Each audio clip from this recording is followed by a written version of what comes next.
नमस्कार दोस्तों, हमारे लोकगीत चैनल पर आप सभी लोगों का स्वागत है। आप लोगों के बीच में बहुत प्यारा जनेऊ गीत लेकर आई हूँ। आप लोगों को पसंद आएगा। मेरे चैनल को लाइक करना, सब्सक्राइब करना और कमेंट में बताना ये आप लोगों को कैसा लगा गीत। बहुत प्यारा गीत है। आज रूसल बरुआ मनाई गई से, आज रूसल बरुआ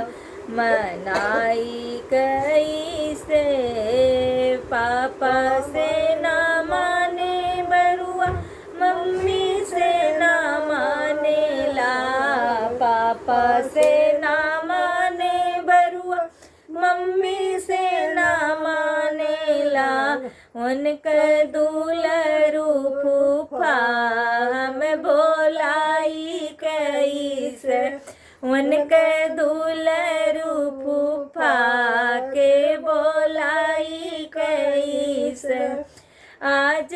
रूसल बाटे बरुआ मनाई कैसे, आज रूसल बाटे बरुआ मनाई कैसे, चाचा से ना मानेला, चाची से ना मानेला, चाचा से ना मानेला, चाची से ना मानेला, उनका दुलरू फूफा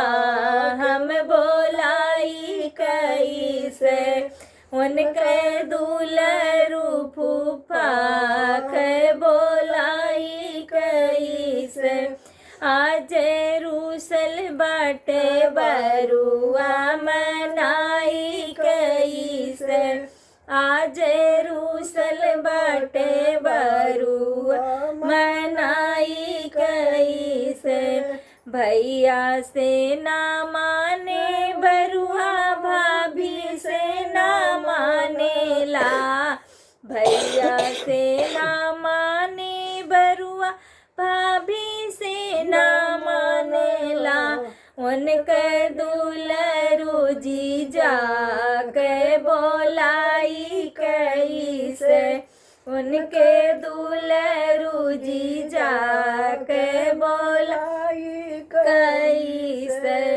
आज रूसल बाटे बरुआ